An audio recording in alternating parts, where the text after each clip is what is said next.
राधे राधे मित्रों, राधे चैनल में आप सबका बहुत बहुत स्वागत है। आप सभी को जन्माष्टमी की ढेरों शुभकामनाएं। चलिए इस जन्माष्टमी के उपलक्ष्य में मैं आपको धनिया पंजेरी की रेसिपी बताती हूँ, जो कि हमारे लड्डू गोपाल के प्रसाद में चढ़ती है। कहा जाता है कि धनिया की पंजेरी पंचामृत और मथुरा के पेड़े और पाक मेवा का जो प्रसाद होता है 56 भोग के बराबर होता है। चलिए तो फिर एक मैं आपको रेसिपी आज बता देती हूँ, उसके बाद में आपको पाक मेवा की भी मैं रेसिपी बताऊंगी। चलिए तो मैंने यहाँ पर आधे से भी आधे कप जैसे धनिया का खड़ा धनिया ले लिया है। इसको मैं ड्राई रोस्ट कर रही हूँ अभी। ये देखिए मैं इसे अभी ड्राई रोस्ट कर रही हूँ। घी का इस्तेमाल मैंने इसमें नहीं किया है। मैं पहले इसे ड्राई रोस्ट करूँगी अच्छे से, उसके बाद ही मैं इसको हल्का सा फिर उसके बाद घी में भूनूंगी। कुछ मेरे मिष्ठान भी मैं इसमें ड्राई रोस्ट करके मिलाऊंगी। सबसे पहले मैं यहाँ पर धनिया को ड्राई रोस्ट कर रही हूँ। ये देखिए मैंने यहाँ पर ढेले वाली मिश्री ली है। ये आसानी से आपको कोई भी दुकान में मिल जाएगी। ये वाली मिश्री को हम मिक्सी में ग्राइंड कर लेंगे, उसके बाद हम इस मिश्री में मिलाएंगे। मैं शक्कर का इस्तेमाल इसमें नहीं करूँगी, क्योंकि हमारे कान्हा चिटिया बन रहा है। तो माखन में भी मैं यही वाली मिश्री का इस्तेमाल करती हूँ और मैं अपने सारे मिष्ठान में यही वाली मिश्री का उपयोग करने वाली हूँ। तो पंजेरी में हम इसी मिश्री का उपयोग करेंगे। मैं इस मिश्री को थोड़ा थोड़ा मिक्सी में डाल के हल्का सा कूटूंगी पहले, फिर मिक्सी में इसको ग्राइंड कर लूँगी। तो चलिए अभी हमारी धनिया रोस्ट हो रही है, फिर आगे की रेसिपी आपको बताती हूँ। ये देखिए हमारी धनिया अच्छे से रोस्ट हो रही है। बहुत अच्छी खुशबू आने लग जाती है जब हमारी धनिया रोस्ट हो जाती है। ये देखिए इसके लिए मैंने और क्या क्या तैयारी की है मैं आपको बता देती हूँ। मेरे लिए यहाँ पर कुछ बादाम, यहाँ पर काजू और कुछ चिरौंजी दाने लिए हैं। इसके अलावा मैं इसमें थोड़ा सा मखाना भी डालने वाली हूँ और इलायची का पाउडर भी लगेगा और थोड़ा सा आप जायफल भी कूट के डाल सकते हैं। इसमें बहुत अच्छा स्वाद आता है। नहीं तो आप ये सब ऑप्शनल है। आप चाहे तो सिंपल सिर्फ धनिया को रोस्ट करिए, हल्का सा उसे घी में फ्राई करिए, हल्का सा भून लीजिए घी में, और मिश्री को अच्छे से दरदरा कूट के आप इलायची पाउडर के साथ धनिया में मिक्स कर दीजिए। तो ये भी एक बहुत ही स्वादिष्ट पंजेरी का प्रसाद मिलेगा। ये तो एक ऑप्शनल चीज़ है, आप चाहे तो डालिए, वरना सिंपल प्रसाद बनाइए। ये देखिए हमारे धनिया खाने अच्छी तरीके से रोस्ट हो गए हैं। इसमें ज़्यादा नहीं लगता, मुश्किल से 3 से 4 मिनट ही लगे हैं। ये देखिए बहुत अच्छी तरीके से ये दाना रोस्ट हो चुका है। अब मैं इसे एक बर्तन में निकाल देती हूँ। ये देखिए मैंने इसे एक बर्तन में निकाल लिया है। अब इसमें हम कढ़ाई में 2 चम्मच से घी डाल देते हैं। मैंने कढ़ाई में अब 2 चम्मच से घी डालना है और सारे जो हमने ड्राई फ्रूट्स निकाले हैं उसको मैं हल्का हल्का रोस्ट कर लूँगी। ये देखिए अब मैं इसमें सबसे पहले डाल देती हूँ अपने बादाम, काजू और इसे अच्छे से रोस्ट होने देती हूँ। अच्छी तरीके से रोस्ट होने देती हूँ। ये देखिए मैंने सारे ड्राई फ्रूट्स को एक बर्तन में निकाल लिया है। अब इसे हम ठंडा होने देते हैं। हमारी धनिया भी ठंडी हो रही है, उसके बाद हम उसे मिक्सर ग्राइंड में ग्राइंड करेंगे। ये देखिए मैंने ये गड़ी वाली शक्कर को जो है मिश्री जो है जो ये सॉलिड फॉर्म में आती है, इसको मैंने एक पॉलीथीन में डाला है। अब इसे मैं बांध लूँगी और अच्छी तरीके से बेलन से मैं इसे कूट लूँगी, हल्का सा कूट लूँगी इसको। फिर उसके बाद में मिक्सी में मैं इसको ग्राइंड कर लूँगी, ताकि ये उड़े मत। यदि हम न्यूज़पेपर में या कोई बर्तन में ऐसे कूटते हैं तो हमारी मिश्री चारों तरफ फैल जाती है। आप इस तरीके से बंद कर दीजिए, या फिर जिप लॉक जो पॉलीथीन आती है जिसमें जिप लगी हुई होती है उसके अंदर डालकर आप जिप को बंद कर दीजिए। उसके बाद इसे बेलन से हल्का हल्का कूटेंगे तो आपकी मिश्री इधर उधर बिल्कुल नहीं उड़ेगी। तो चलिए ये तो एक ट्रिक थी। अब मैं इसे बेलन से हल्का हल्का कूट देती हूँ। मैं इस तरीके से हल्का हल्का इसको कूट दूँगी और मिक्सी में हम इसे ग्राइंड कर लेंगे। देखिए हमारी मिश्री इस तरीके से हो गई है। अब इसे आप मिक्सी में डाल दीजिए। थोड़ा सा आप इसे बचा सकते हो माखन मिश्री में। माखन मिश्री का जब भोग लगाएंगे तो आप इस मिश्री को ही माखन में डाल सकते हैं। तो अभी आप इसको थोड़ा सा लेकर मिक्सर ग्राइंड में मिक्स कर लेंगे। ये देखिए मैंने मिक्सर में इसे मिश्री को डाल दिया है। अब मैं इसे ग्राइंड कर लूँगी। एक एक करके हमें ऐसे ही अपनी धनिया और थोड़े से ड्राई फ्रूट्स को हल्का हल्का ग्राइंड करना है। तो चलिए पहले इसे हम ग्राइंड कर लेते हैं। ये हमारी शक्कर ग्राइंड हो गई है, मिश्री अच्छे से ग्राइंड हो गई। इसे अभी तुरंत ना खोलें, क्योंकि ये पाउडर फॉर्म में हो गई होगी और हम इसे खोल देंगे तो ये पाउडर जैसा पूरा इधर उधर उड़ जाएगी। तो अभी मैं इसको निकाल के रख लेती हूँ, उसके थोड़ी देर के बाद मैं खोलती हूँ। ये हमारे मखाने भी रोस्ट हो गए हैं। मैंने इसे एक प्लेट में निकाल लिया है। इसे अब ठंडा होने देते हैं। ये देखिए हमारी मिश्री अच्छी तरीके से महीन पिस गई है। ये देखिए अब इसे एक प्लेट में निकाल लीजिए और अब हम धनिया को इसमें ग्राइंड करते हैं। ये देखिए मैंने अपनी मिश्री पीसी वाली मिश्री इसमें निकाल ली है एक बर्तन में। अब मैं धनिया को मिक्सर ग्राइंड में डाल देती हूँ। अब हम इसे रोस्ट करने वाले हैं। ये देखिए हमारी धनिया जो है पहले से ही रोस्ट है। अब मैं हल्का सा इसे ग्राइंड कर लेती हूँ और इसे थोड़े से घी में मैं भूंज लूँगी। चलिए अब इसे हम ग्राइंड करते हैं। ये देखिए इसे बिल्कुल एकदम भी महीन नहीं करना है। चाहे तो आपको महीन चाहिए तो आप कर सकते हैं। इसे आप पीस के हल्का सा छान भी सकते हैं। अगर आपको रेशे वगैरह दिख रहे हैं तो इसे आप हल्का सा छान लीजिए। ये देखिए हमारी धनिया अच्छी तरीके से पिस गई है। मैं इसे बिल्कुल नहीं छानने वाली हूँ, मुझे यही टेक्सचर चाहिए था, क्योंकि जब मैं इसे हल्का सा घी में रोस्ट करूँगी और तो ये गुठलियाँ नहीं बनेंगी। अगर हम एकदम महीन कर देते हैं, बारीक कर देते हैं, तो जब हम इसे घी में ऐसे और भूनते हैं या घी में डालेंगे तो ये हल्की सी गुठलियाँ बनने लग जाती है, अगर एकदम पाउडर फॉर्म में हो तो। वैसे भी पंजेरी धनिया की इसी प्रकार की अच्छी लगती है। तो चलिए अब फटाफट से आगे का प्रोसेस हम करते हैं। ये मैंने डाल दिया है 1 डेढ़ चम्मच जैसा घी अब मैं इसमें अपनी धनिया डाल, याद रखिए हमारी धनिया पहले से ही रोस्टेड है, तो हमें इसमें घी का फ्लेवर देना है, इस वजह से हम इसमें हल्का सा इसे और भूंज रहे हैं। आप इसमें ज़्यादा इसको और भुनाई मत करिएगा, नहीं तो ये कड़वी लगेगी। तो आप इसे हल्का सा भूंजिए। और आपके जो मेवे हैं आप चाहे तो इसमें काट के डाल दीजिए, या फिर मिक्सी में हल्का सा दरदरा ग्राइंड करके आप इसमें डाल सकते हैं। मैं इसे इतना ही भूंजने वाली हूँ। अब मैं इसे बंद कर दूँगी, गैस को इसका बंद कर देती हूँ। और जो मिश्री का पाउडर है मैं इसे गर्म में बिल्कुल नहीं डालूँगी, जब ये ठंडा हो जाएगा तब मैं इसमें मिश्री का पाउडर मिलाऊँगी। हाँ, हमारे जो चिरौंजी के दाने हैं उसको मैं अभी इस स्टेज पे डाल देती हूँ, क्योंकि हमने इसे रोस्ट नहीं किया है, वैसे भी इसे रोस्ट करने की आवश्यकता नहीं पड़ती है। मैंने इसे गरम इसमें ही डाल दिया है ताकि ये अच्छे से भून जाए। बाकी चीज़ तो हमारी सारी की सारी रोस्टेड है, तो इनको और रोस्ट करने की आवश्यकता नहीं पड़ेगी। आप इसे हल्का सा काट लीजिए मेवों को, या फिर आप मिक्सर ग्राइंड में हल्का हल्का ग्राइंड कर दीजिए। एक मैंने ले ली है कूटी हुई इलायची, इसको मैं इसमें डाल देती हूँ। ये देखिए मैंने हल्का सा ग्राइंड किया है, बिल्कुल भी दरदरा, ये देखिए बिल्कुल भी फाइन नहीं है ये। इसमें मैंने मखाने, बादाम, काजू का पेस्ट, काजू, तो 3 प्रकार के मेवे थे जो मैंने हल्का सा इसे ग्राइंड कर लिया है। अब इसे आप इसमें मिला लीजिए, क्योंकि हमारी धनिया हल्की सी ठंडी हो चुकी है। हाँ, मिश्री का पाउडर अभी हम नहीं मिलाएंगे। मिश्री का पाउडर जब पूरी तरीके से ठंडा हो जाएगा तब हम इसी में मिलाएंगे। देखिएगा ये मेरी ड्राई फ्रूट्स जो हैं बिल्कुल भी अच्छे से दरदरे ग्राइंड हुए हैं, पाउडर फॉर्म में नहीं है। आप चाहें तो इस तरीके नहीं चाहते हैं आप ना दिखे बिल्कुल भी, तो आप महीन ग्राइंड भी कर सकते हैं। ये हम इसे अच्छी तरीके से मिला रहे हैं।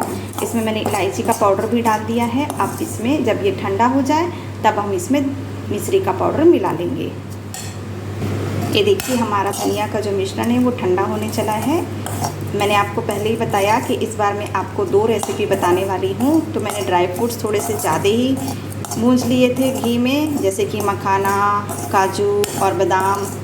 हम अभी पाक मेवा का रेसिपी भी आपको मैं शेयर करूँगी। पाक मेवा की रेसिपी जो कि नारियल और बादाम, काजू, किशमिश आदि का प्रयोग उसमें किया जाता है, इसीलिए मैंने ड्राई फ्रूट्स को पहले ही थोड़ा सा ज़्यादा भूंज के रख लिया था। तो देखिए हमारी ये धनिया अब थोड़ी थोड़ी ठंडी हो रही है, तो इसे और ठंडा होने देते हैं। उसके बाद हम इसमें अपनी मिश्री का पाउडर मिलाएंगे।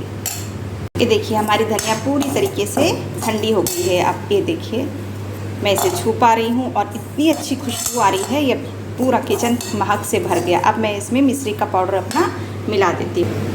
ये हमारे मिश्री का पाउडर मैं इसमें 1 चम्मच और थोड़ा सा और चम्मच करके इसमें, इतना हमें पर्याप्त होगा, क्योंकि हमारा प्रसाद तो वैसे भी आधा कटोरी से भी थोड़ा कम था। तो ये प्रसाद बनकर आपका रेडी हो जाएगा। इसे अच्छी तरीके से आप मिक्स कर लीजिए इस तरीके से। ये देखिए ये मैंने मिश्री का पाउडर मिलाया है। अगर अवेलेबल नहीं है तो आप शक्कर पीस के या फिर दानेदार शक्कर डालना चाहते हैं तो वो भी। ये देखिए ये मिश्री क्या होती है, धागे में लपटी होती है। ये शुद्धता की पहचान होती है हमारे गड़ी मिश्री की। तो ये जो धागे में ये लड़ी लिपटी हुई होती है, तो ये छोटे छोटे धागे हैं, इसे आप अलग कर दीजिए।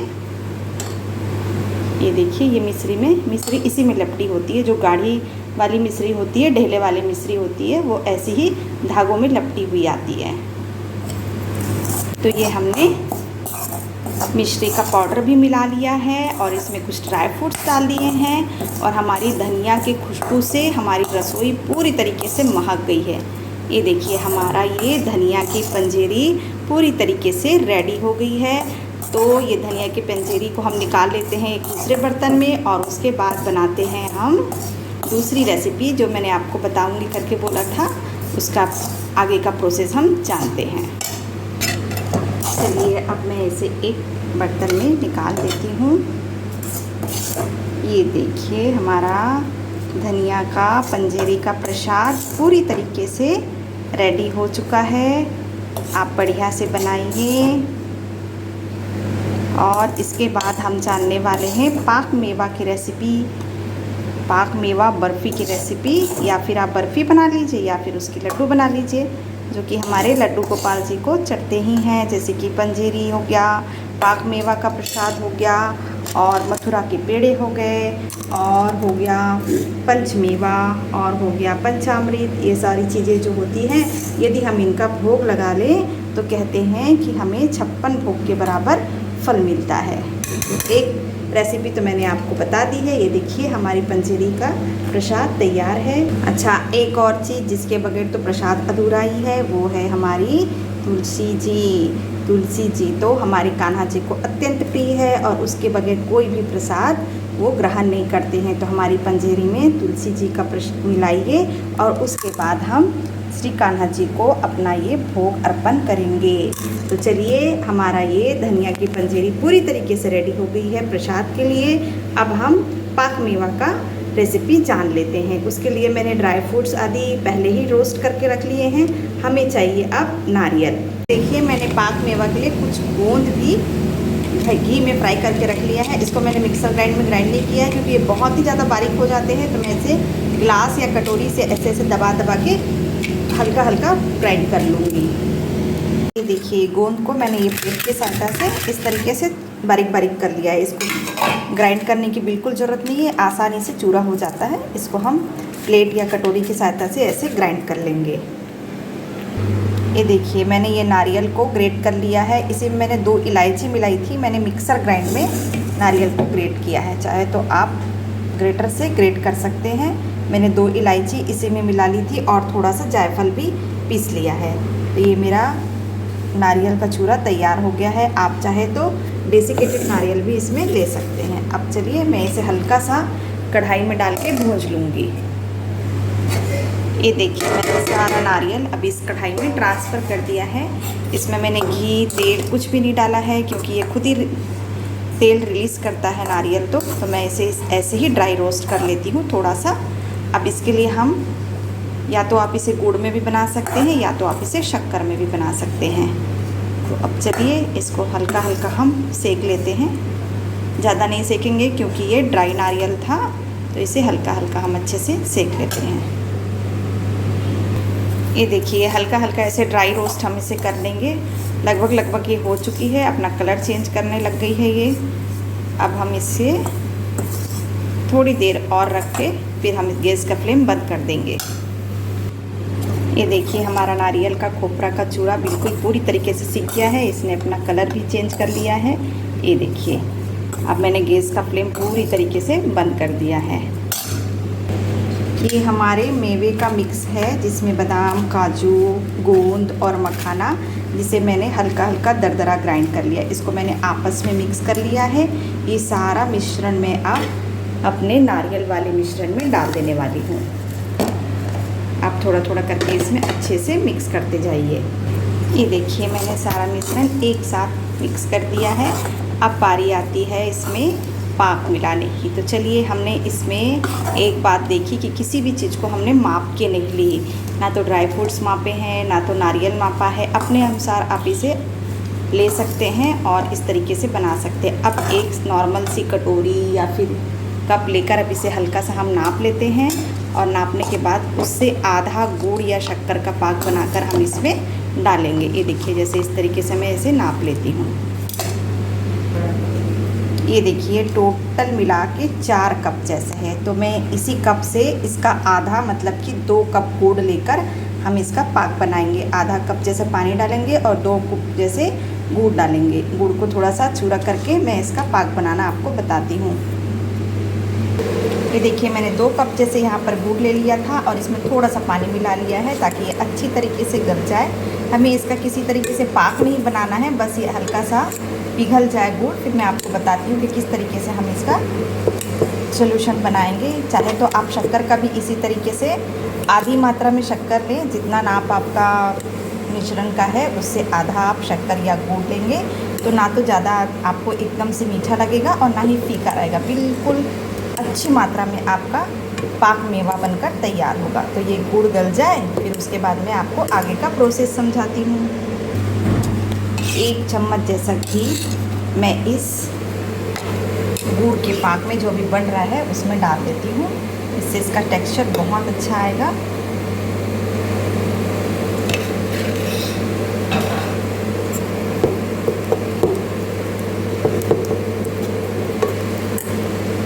ये देखिए हमारी चाशनी अच्छे से उबल गई है। हमें इसे बिल्कुल भी गाढ़ा नहीं करना है। सिंपल जब गुड़ पिघल जाए तो हमें अपना गैस का फ्लेम बंद कर देना है। मैं इंडक्शन का बटन अब बंद कर देती हूँ और इसे अब हम अपने मिश्रण में मिलाएंगे। ये देखिए मैं अब इसे अपने मिश्रण में धीरे धीरे करके अच्छे से मिक्स कर देती हूँ। इसी तरीके से आपको पूरा अपना गुड़ का पाक इसमें मिलाना है और जल्दी जल्दी आपको ये मिश्रण को आपस में मिलाते रहना है। ये देखिए मैं अच्छी तरीके से अब इसे मिला ली हूँ। आप इसे इसी स्टेज पे गरम ही उतार लीजिए थाली में। आप घी से ग्रीस कर लीजिए थाली को और उसमें इसको जमा दीजिए। या तो आपको लड्डू बनाना है तो इसी स्टेज में आप इसी तरह लेके लड्डू बनाइए। मैं इसका पाक मेवा का बर्फ़ी बनाऊंगी। ये मैंने थाली में ग्रीस कर लिया है घी से अच्छी तरीके से। अब मैं इसे ट्रांसफ़र कर देती हूँ। ये देखिए मैंने थाली में निकाल लिया है इसको ग्रीस की हुई थाली में और इस तरीके से बिल्कुल अच्छी तरीके से सेट कर लिया है। ये ठंडी हो चुकी है। हम इसी हल्के गरम इसमें ही हमें इसे सेट करना होता, नहीं तो वो एक जगह इकट्ठा हो जाएंगी। अब हम इसे थोड़ी देर ठंडा होने देते हैं। उसके बाद आप इसे मनचाहे आकार में काट सकते हैं। आपकी सुपर टेस्टी पाक मेवा की रेसिपी आपको कैसी लगी मुझे ज़रूर बताइएगा। और ये बिल्कुल तैयार है। अब इसे हम चाकू से काट सकते हैं। ये देखिए हमारा पाक मेवा बिल्कुल पूरी तरीके से तैयार है और ये ठंडा हो चुका है। ये देखिए मैं आपको निकाल के भी बताऊँ, अच्छे से पूरी तरीके से निकल रहा है। ये देखिए हमने निकाल लिया है पूरी तरीके से। ये ठंडा हो चुका है और मैंने इसमें कट लगा लिया है। ये देखिए हम इसे एक छोटे से प्लेट में भोग के लिए निकाल लेते हैं। ये देखिए मैंने निकाल लिया है। ये देखिए हमारा भोग मेवा पाक पूरी तरीके से रेडी है। और ये तुलसी पत्ता के बगैर तो बिल्कुल अधूरा है। तो ये देखिए मैंने आपको 2 रेसिपी आज बताई। एक तो पंजेरी की रेसिपी बताई, ये पंजेरी की रेसिपी बताई हूँ और एक मेवा पाक की रेसिपी बताई हूँ। तो ये दोनों ही रेसिपी पूरी तरीके से रेडी है। अब तीसरा रह गया हमारा पंचामृत और रह गया हमारा मथुरा का पेड़ा और मिश्री और माखन। तो 2 रेसिपी आपसे मैं कल शेयर करूंगी।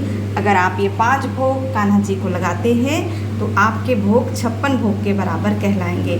तो आपको मेरा ये वीडियो कैसा लगा प्लीज़ शेयर कमेंट करके मुझे बताइएगा। मिलते हैं नेक्स्ट वीडियो में आगे की रेसिपी के लिए। तब तक के लिए राधे राधे।